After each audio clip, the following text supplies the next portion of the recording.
So it's a beautiful Saturday afternoon and you just sit down on the couch to watch some baseball. And then all of a sudden your neighbor calls and says, "Hey, can you help me move a couch?" You walk over, you move the couch, and then you fall down the stairs. Do you have a case? Welcome back to the Williams, Elleby, Howard, and Easter YouTube channel. We're going to answer that question for you today. And we're going to start by asking, what is your legal status at your friend's house?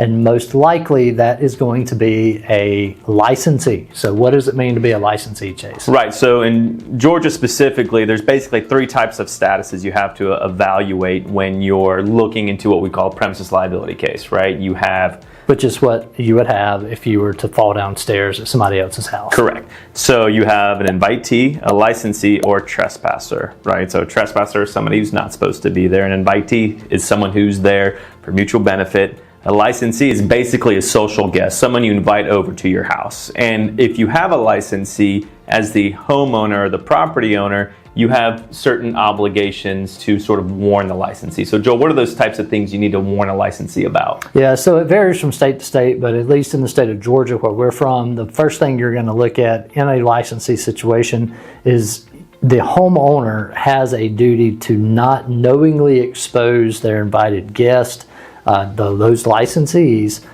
to a hidden peril. So if you know there's a defect in the stairs in this scenario, then you got to tell them about it and say, hey, don't step on that step. You might fall through or you might get hurt. If you're in the yard and there's a hole or divot that's hard to see, that could be a hidden peril.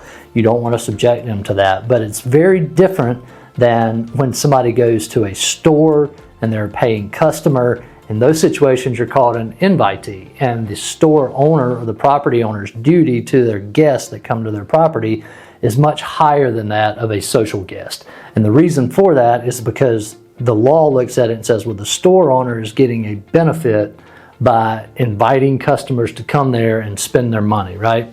And so you have a heightened duty to exercise what we call ordinary care to keep those customers safe. And that's very different than if you have a social guest come over. You know, you invite your friend over to watch the ball game, you're having a beer or whatever, and then you decide, hey, can you help me move this couch down?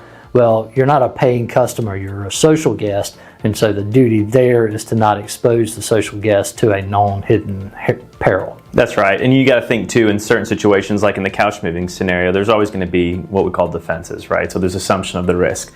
If you're moving a couch down the stairs, you're assuming the risk that you might slip and fall and the couch might come, tumbling down on you, but you're not assuming the risk of, say, a step that is loose that the homeowner knows about that you don't know about, and then all of a sudden when you go and step on that step, it becomes loose and then you fall. So it really is, it just boils down to if there's that hidden danger, that hidden peril as the homeowner that you know about, you just have to say something, you have to mention it, right? Because that's your obligation and your duty as a homeowner. And it seems sort of simple and it happens all the time, and in most scenarios you're always going to tell someone, hey, watch out, like that banister is loose or that railing's loose. It kind of comes as second nature, but that's sort of the standards you have to think of when you have invitees. If you're having folks over for a social gathering, having a cookout, if you know about a danger, you just got to let them know about it. Yep. And in our scenario, we're assuming like there's a defect with the stairs. Correct. Right? Yeah, if falling in and of itself is not, there's no responsibility. Yeah, right? Just because you fall doesn't mean you're getting paid. Right. But like there are other scenarios. For example, if they've got a dog and that dog's a vicious dog and you don't know that, and that dog comes running out and trying to bite you when you're trying to carry this couch down the stairs, well, there's a whole another analysis that applies there. But it all goes back to knowledge. What is the homeowner's knowledge of the danger, whether it's a vicious dog, whether it's a defect in the stairs, whether it's a hole in the yard, whether it's a banana peel on the floor?